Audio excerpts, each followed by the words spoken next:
Ay, nako, hirap maging teacher. Kanya ng turo, kanya pa ring record. Ayun nyo, open naman nung gusto ko may kausap ako. Pwede ba may mag-open ng camera? Para naman may kausap ako. Para hindi ako naboboring. Yung malakas ang internet, mag-open.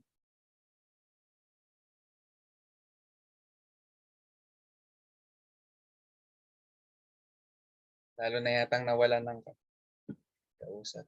Sige, share ko na nga lang. Wala akong makausap sa inyo.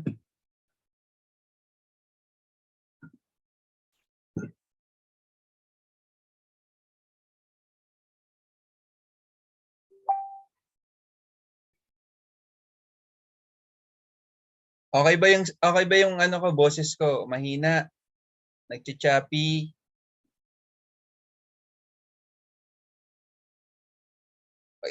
I-chat nyo kung ano, choppy. Okay. Choppy po, sir. Yan. Sasagot kayo kasi hindi ko malalaman kung choppy ako kapag ka hindi kayo nagko-comment. Dapat nagko-comment kayo.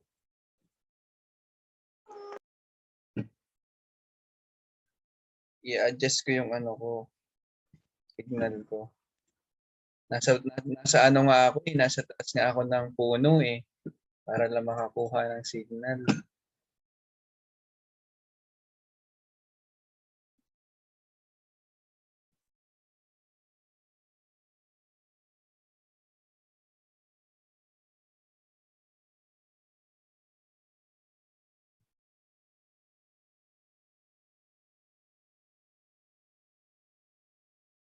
Bakit kasi ang hina ng signal ngayon? So 11, tapusin natin ng 11 ha. Wait lang ha, ang hina ng signal, grabe. Anyari sa internet.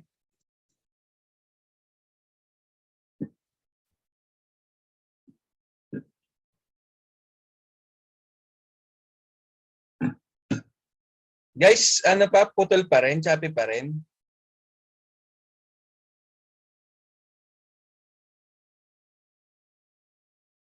Choppy pa rin ako. 43. Choppy pa rin. Choppy pa rin. Pa-comment ulit.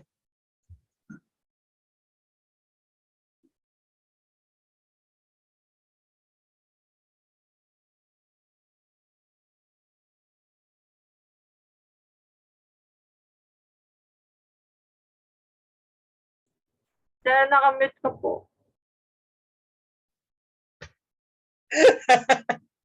Nakamute pala ako, sorry. Choppy pa rin, choppy.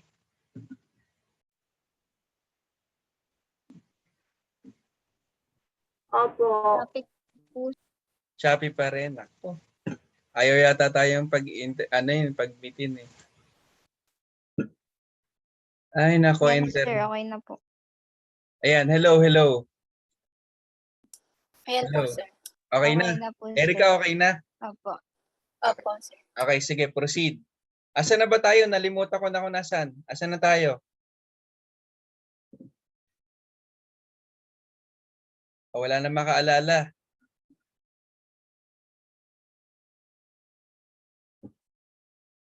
Choppy pa rin ba ako?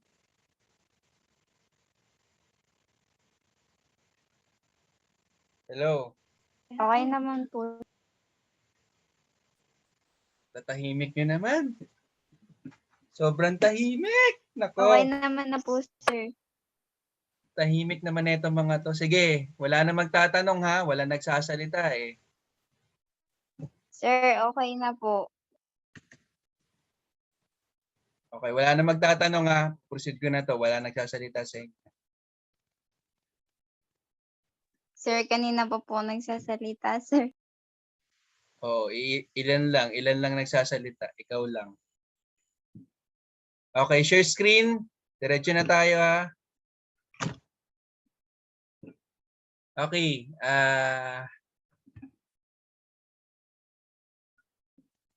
Dun sa pen assignment ulit tayo, no?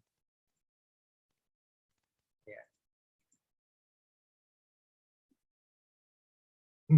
So, dun sa CE 119 kanina na ginawa natin, kita na yung ano ko, kita na yung screen.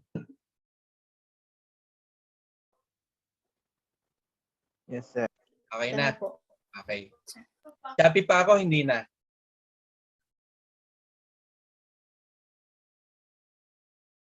Parang mahina ang signal ko, no? Tama ba? Hindi naman po. Okay na. Okay na, okay na. Okay, sige. So, ayan, ito, balikan ko ha dun sa mga hindi nakapakinig kanina. Gumawa tayo kanina ng new pen assignment. Tapos ang ginawa natin, shinip down natin to lahat. Tapos ginawa natin color block. Okay? Tapos yung pen assignment is nagva-vary siya. Ako kasi, based on my flat style or pen assignment, ang ginagamit ko is 0.45 or 0.4 pababa. So, pag 0.45 pataas, medyo makapal na yung lines niya. So, for example, gawin natin si magenta. Gawin nating 0.10 or 1 pala, 1. Tapos si cyan, gawin nating 1 ulit. O kaya 0.7, okay? Then save and close, then window. Ayan. Ito na yung window natin, itong area na to. Okay? So dapat lalabas yan makapal. Kita nyo guys, kumapal siya. Apo. Okay. Sige, thank you Marian. Yes. Ayan. Ayan, kumapal siya. So doon, so pag ganito kakapal, masyado na makapal, no? So i-adjust natin kung ano yung gusto nyong yung line weight nyo, walang problema. As long as komportable kayo doon sa kapal, no? Yung kaibigan nyo nga makapal ang mukha, tanggap nyo eh, no? So yung plano nyo, tanggapin nyo kung anong thickness, no? Ayan. So clear na ba, guys? Thumbs up naman dyan. Opo. Thumbs up naman para makita ko. Yes, sir. Ayan. Yes po. Okay. So, ayan. So, ano pang question natin, guys? Bukod sa pen assignment para mag-proceed tayo dun sa ibang load schedule. Na-record ko ba? Sorry. Katulad yan, nalilimutan ko kasi.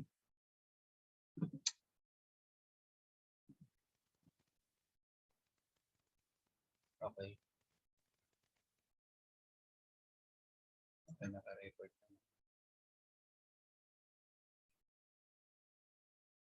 Okay, guys, anong question natin? Sir, paano po yung sa may riser diagram? Riser diagram, okay. Wait lang ah.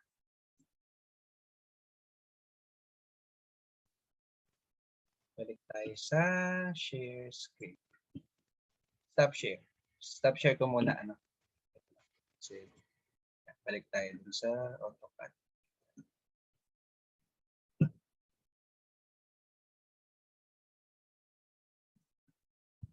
Okay, riser diagram. So, ang riser diagram kasi, balik tayo dun sa isang plano, no? Kasi dito, ang ginawa ko kasi, ganito ang ginawa ko eh. Power single line diagram. Yung isa na lang. Sige, stop share ko ulit. Sir, kailangan po ba may ano yan? Yung parang poste? Oo, yun. Parang ganun yun, yung isang poste. Pero hanap tayo ng mas simple lang. Wait lang ah.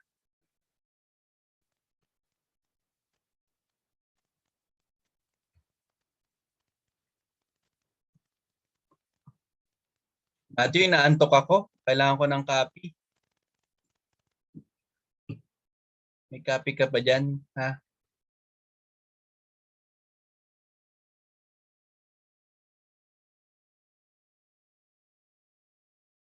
Itong isang plano. Itong shinare ko sa inyo dati. This is a two-story ano, na electrical. Okay, kaya lang kasi ang problema dito, baguhan pa lang ako nito. So dito ako gumawa ng ng title block. I-share ko pala. Dito ako gumawa ng title block sa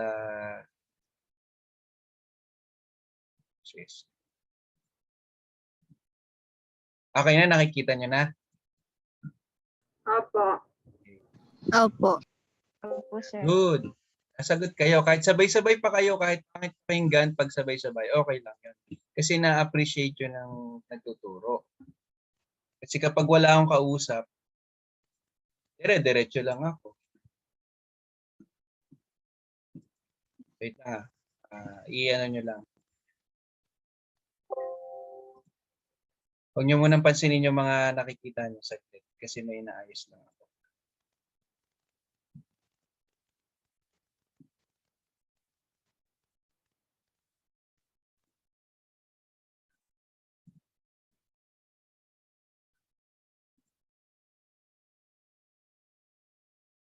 Yan, katulad yan, hindi ko na alam yung size ng paper na ginamit ko sa layout as a model. Medyo nakakalito kasi ang paglalagay ng title block sa model tsaka sa layout.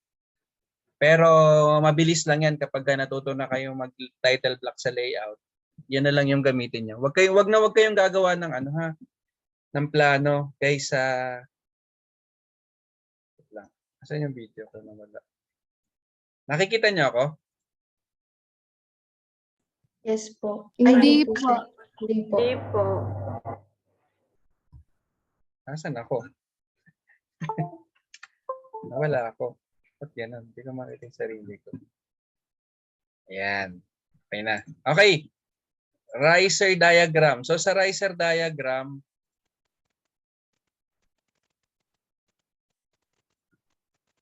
wait lang ulit Wait lang ulit.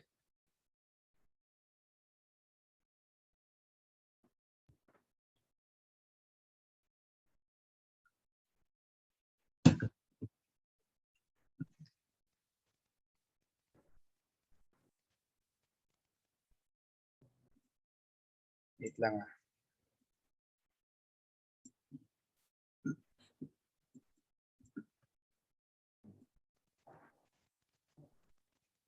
Okay, balik tayo.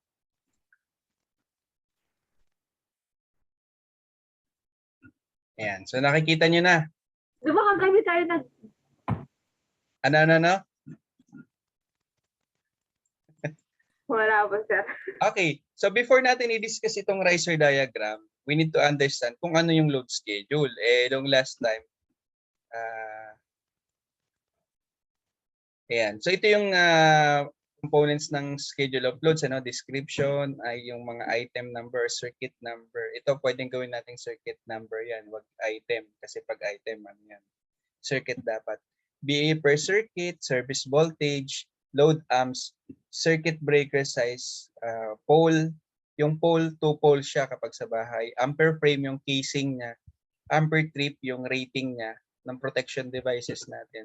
Wires and conduits, ito yung typical na size ng wire kapag sa 20 amps. No? So, pwede nyong gayahin na lang yan pag sa 20 amps. Pag 30 naman, ayan, 5.5.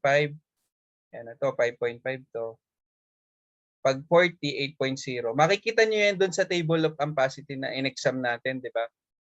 Tandaan nyo pa ba yung binigay kong table sa exam? Di ba meron tayong ampacity doon, yung 20 amps, yung what determine the size, the wire size to be used. Sino nakakatanda? Kakasend ko lang kanina.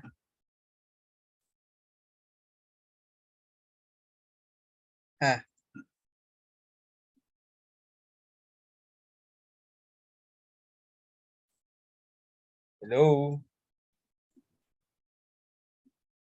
Hello?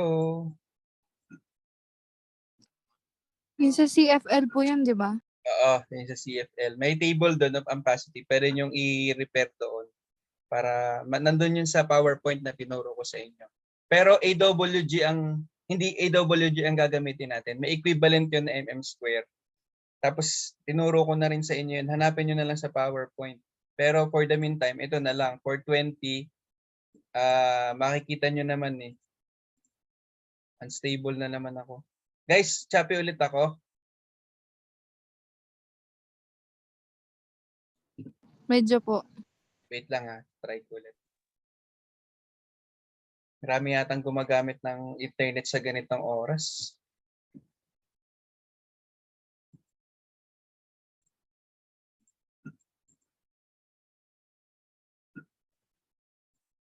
Wait lang ha. Pero clear na tayo guys dun sa ano ha. Clear na tayo sa pen assignment ha. Opo.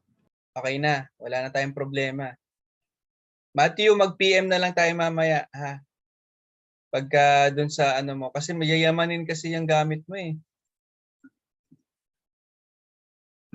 Nakamak ka pala eh. Okay, dito sa ano, makikita natin description ano. So pagpa-plus-plusin niya lang yung load diyan. Tinuruan ko naman na kayo, 'di ba? Yung BA. So BA ang gagamitin natin. Ayan. So BA na lang 'yan. Sige, i-BA niyo na lang lahat. No? So for example, sa lighting provision, ang ginawa ko 1.5 kasi magmamadali ako niyan. Ang inassume ko is 1.5. Pero yung gagamitin niyo diyan is itatimes niyo kung ilan yung wattage. Ha? Tapos after nung pagka nakuha niyo na yung BA, i-divide niyo ng 220 or 230. So kahit, kasi ang nasabi ko nung last time, 230. Pero po pwedeng 220. 220 ginagamit ko dati. Pero since ang mga ginagawa ko kasi ngayon is more on mga tenant sa mall, 230 kasi yung voltage na binibigay.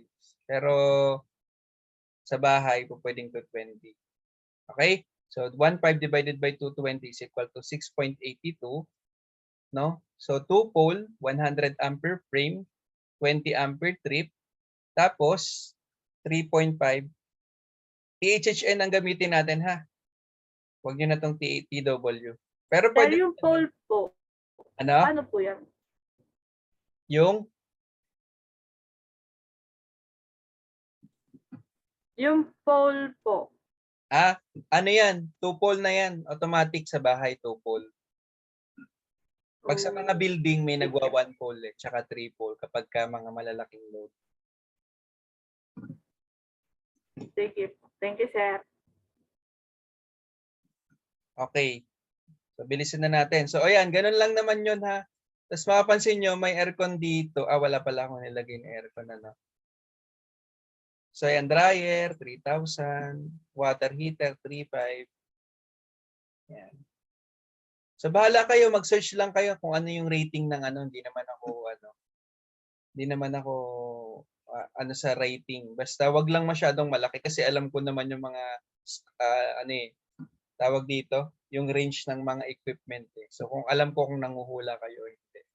So ito yung sa aircon ano, parang in-exam natin, no? Sa aircon 12 times 220 to 640. Ito yung sa table, itong 12 amperes na to kasi 2 HP ang load amps niya is 12. So times ko lang ng 220 kaya yung BA niya is 2640. So yun yung in-exam natin. Okay, ayan, kopyahin niyo na lang yung breaker niya 30 amps. 30 amps ko na yung 2 HP tsaka 1.5. So depende kung malaki yung aircon nyo ay yung area nyo, lakihan nyo yung rating nyo. No? So, i-assume nyo na lang. Let's say mga nasa 15 or mga 15, siguro mga 1.5 square, 1 to 1.5 HP. Mga ganun. Search nyo lang sa internet kung ano yung tawag dito, yung coverage ng isang aircon, yung pang layman's term. Kasi mechanical lang nagde-design ng lamig. Pero pag window type naman, mga 1 HP. Okay, so kapag ka na-total nyo na yan, ita-times nyo na, yan, ito-total nyo na yung load amps. Tapos, demand factor nyo is 0.8. Ito kasi binabaan ko, pero 0.8 na lang yung gawin nyo.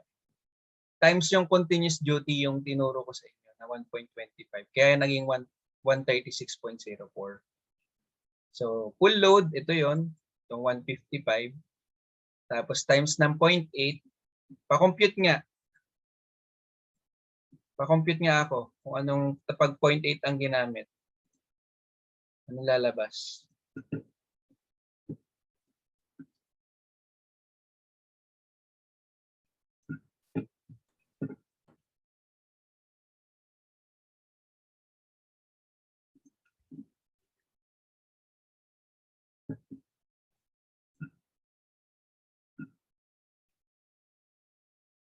Ano lalabas? Ano lumabas? May nag-chat ba? 124.59. So, pwedeng 125 amps. Yan. G. Pwedeng 125 amperes pagka lumabas niyan eh. Naka times 1.25 na yun ha. So kung 125, hindi, naka ano pa lang, 0.8 pa lang ano. So i-times mo pa ng 1.25, yun yung lalabas dapat.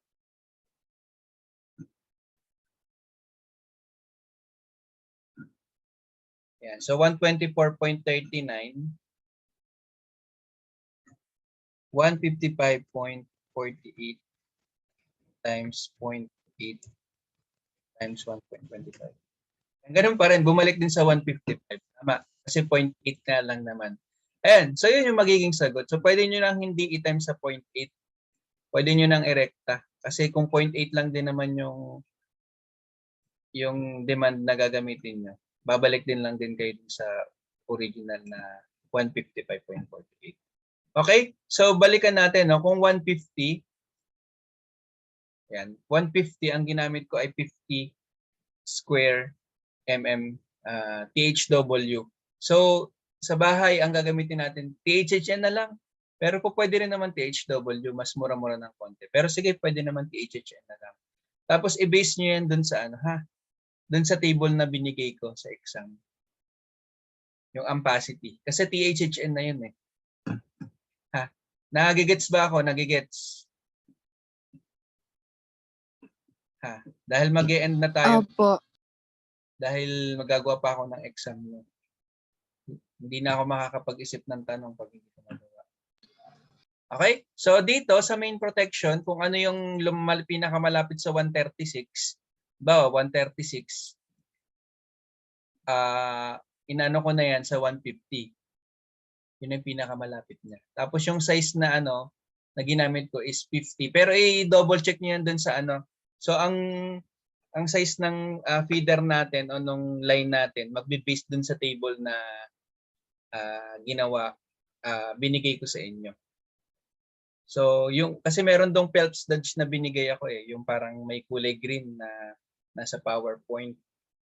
Kasi yun, ano eh, hindi kasi yun yung sa book, standard dun sa book eh. Pero mas mataas kasi yung ampacity nun. Sige, bahala kayo kung anong gusto nyong gamitin dun sa ginamit ko sa book na pinost ko dun sa isang exam na nasa may CFL, yung table doon, pwede nyong gamitin. O kaya yung nasa PowerPoint na Phelps Dodge na may ano, may tawag dito. Oy Jackie, bakit mo sinusulatan yung ano ko? Ha? Sir, napindot po. Sorry po. Ikaw ha? Kino-correct mo Hindi yung po. Napindot po talaga. Sorry po. Okay. So, i-resend ko na nga lang ulit siguro bukas pag may time. Pero nandun yun sa PowerPoint, ampacity.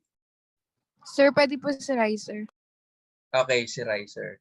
So sa Riser, makikita nyo kung ano yung nakalagay na breaker dyan, yun lang din yung ilalagay nyo. And 2020, 2020, 2020. Ang paglalagay dyan pag ganun, 1, 2, 3, 4, 5, 6. Yan, 2020, 2020, 2030. Dapat magtutugma yan doon. Ha? Tapos may ground terminal. Kopyahin nyo na lang yan. Ito yung mga tinuturo ko sa inyong grounding. Pero hindi nyo na masyado magigets yan. Iyan na yan. Kopyahin nyo na lang. Okay, tas ito, kokopyahin nyo lang yan isa-isa. Kung ano yung nasa load schedule, dapat magtutugma sila. Kasi kung hindi, minus. Okay? Tapos ito, isusulat nyo lang kung ano yung size ng wire, tsaka yung ground. So sa ground, sige kahit sa ground, hindi ko na masyado matuturo yung sa grounding, pero ang importante, itong 2 wire. Yung 2 wire na ano natin. Yung ground, sige, kapag may time, iaano ko pa. I-chat ko na lang. Pero ito yung importante, yung ano natin. Yung mga main line natin. Yung ground, importante din. Pero ipapollow up ko na lang yung mga sizes. Kasi yan to, may breaker ka. Itong breaker na to, ito yung nakikita sa may poste. Kung malayo, kung may poste pa yung bahay nyo. Pagka tinignan mo sa plano, andito siya. Ayan o. Ayan yung breaker ko. Nakikita nyo ba?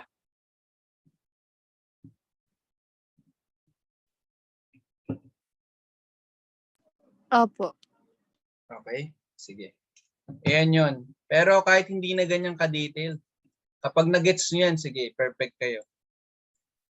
I-100 ko yung ano. Ito kasi may yellow kasi dito. Sino ba nagsulat nito? Gagawa pa po kami ng poste, sir. Pwede naman, pwedeng poste na lang kahit hindi na yung detailed na ano. Kung may poste yung ano nyo, yung bahay nyo, kung may usually naman may poste kasi service entrance yun eh. Pero kasi pagka yung normal na bahay, hindi naman na pinoposte. Parang ini-strap na lang siya dun sa may wall natin. So kung yung ano yan, gayahin nyo na lang yung iba. Ayan. Weatherproof, ito yung ito yun, pwede kayo maglagay sa parking, weatherproof, yung may takip. Ayan. Not necessary na ano naman, na ground fault o circuit interrupter or yung GFCI. Yung GFCI, ilalagay lang natin siya sa ano, dito, yan, katulad yan, sa kitchen. Kitchen sa CR. Tapos sa kitchen, pwede rin kayo maglagay kapag sa lababo, pwede rin naman. Pero pwede rin weatherproof yung may takip. Ayan. Ayan. Kung rain shoot na to, ito yung, di ba sa mga condo or sa bahay, may makikita kayo na parang hood na humihigop ng usok.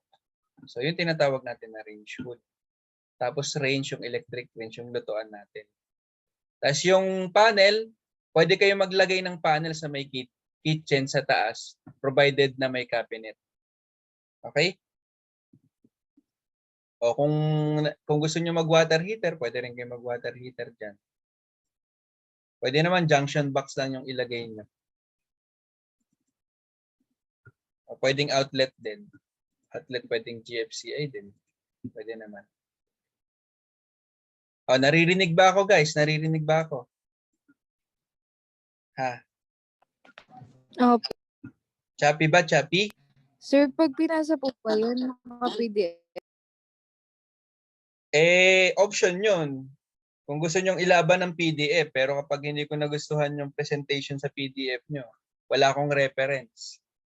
Doon lang ako mag-grade. Kaya mas maganda kung may AutoCAD para just in case na hindi ko ma-gets yung nasa PDF.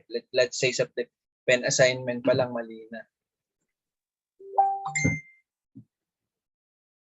Okay? So question. May question pa ba para ano? Sa makikita natin sa plano, dapat may vicinity map, legends and symbols, general notes. So, pwede niyang i-arrange yan dito. Pwede niyo ilagay yung general notes dito, yung location map dito. Tapos kung kasya yung riser diagram, pwede niyo na isama dito. Tapos pwede kayong maglagay ng mga details. Pwede kayong download sa internet ng mga details kung wala akong nabigay na CAD na details. Okay? Tapos sa ano pa, question. Question para ano?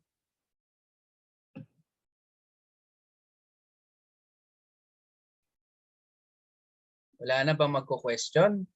Wala na mag-chat sa akin, ha? Sir, patingin nga po ng lighting outlet niyo. Ay, lighting layout. Lighting layout. Ito kasi medyo maraming ilaw, ano? So, punta na lang tayo sa bedroom. Okay. Sa bedroom, ito dapat may ano yan, may switch pa yan papunta dun sa B tsaka sa C. Hindi ko na lang na nailagay kasi nagmamadali na ako. So, kung ito, A, B, C, D. So, meron akong isang trigang saka isang single switch. Dito siya located, no? Sa paglagpas ng pintuan. Huwag niyong itatago yung switch dito kasi matatakpan. Pwede rin naman pagbukas nyo, isagad nyo para bukas sila lahat. Joke lang. Pero dito siya. Okay? So, dapat may ganito pa siya. May connection pa dito. Isa. Tapos papunta yan. Katulad nito, meron dito siya. Sa D. Okay?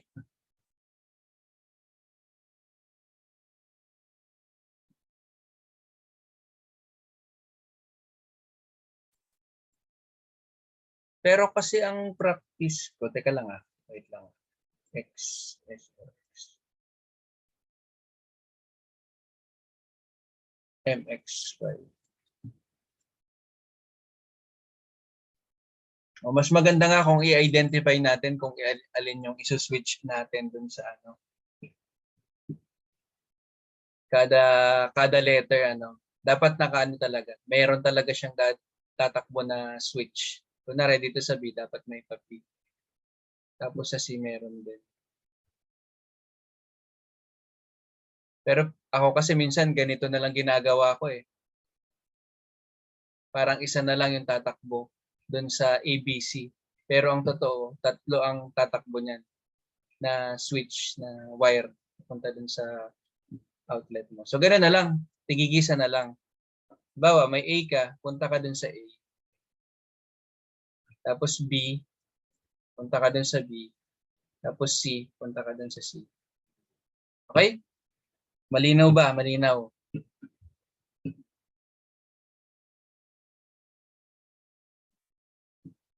Malinaw ba? Narinig ba ako?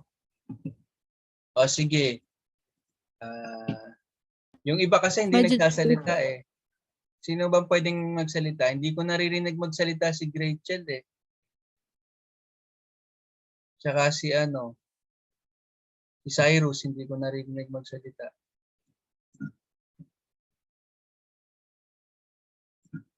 O, clear na ba?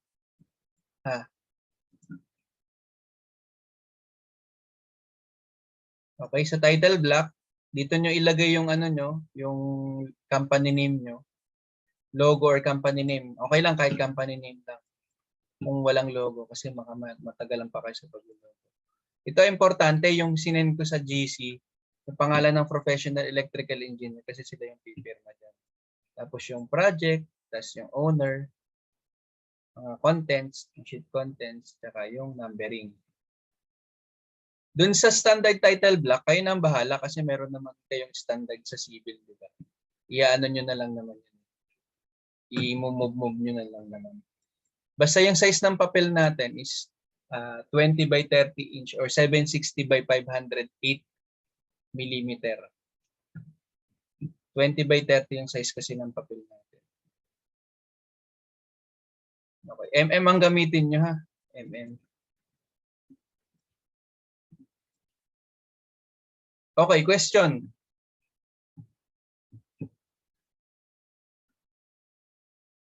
Question dali. Naririnig ba ako? Mapuputol na si Zoom. Opo. Naririnig ako. Question na kayo, dali.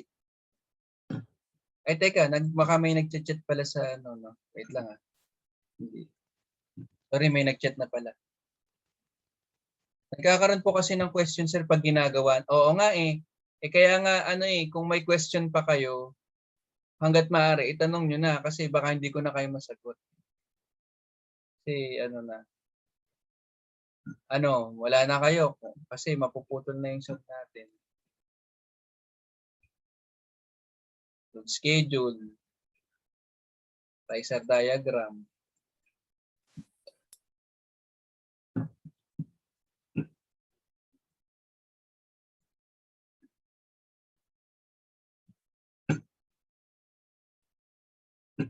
Wala na ako nakikita na nagtatanong. May 4 minutes pa kayo para 4 minutes pa para magtanong.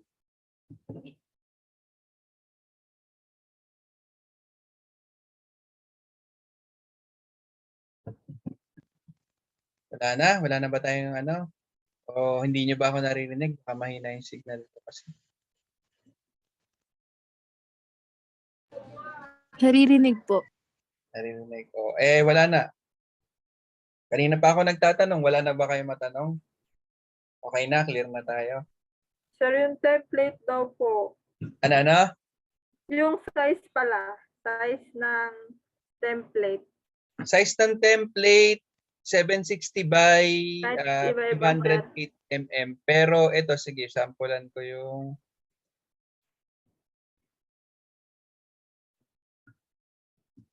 tama ba itong size ko dito?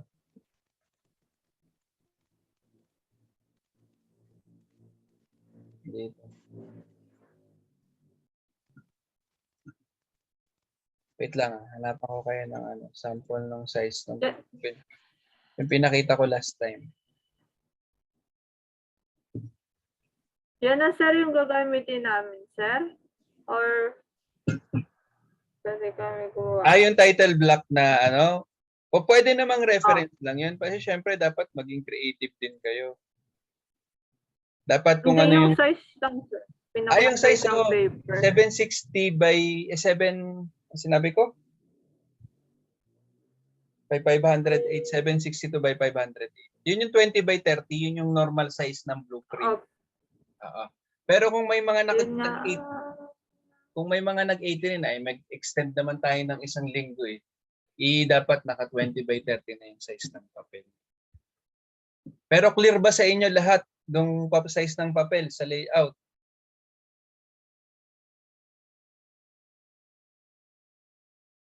Ha? Clear na? Opo. Okay, sige. 762 by 508. Okay, ano pa? Question, bago tayo mag-end. Meron tayong 2 minutes. Meron ba kayong gustong pakita? Computation, okay na tayo.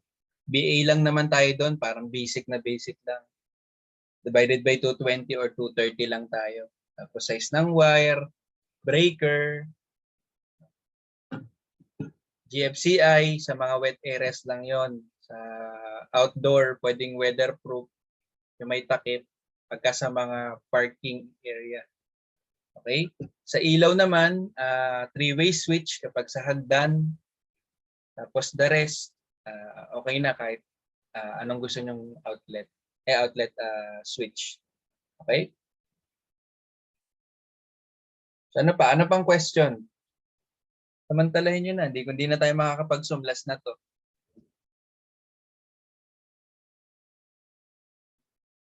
Wala na?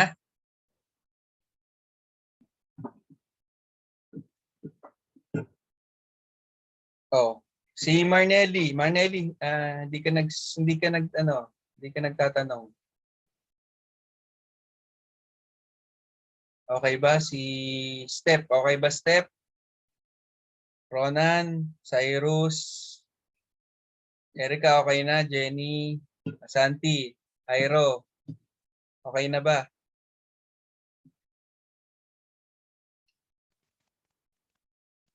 Okay na, sir. Opo, Okay na? opo.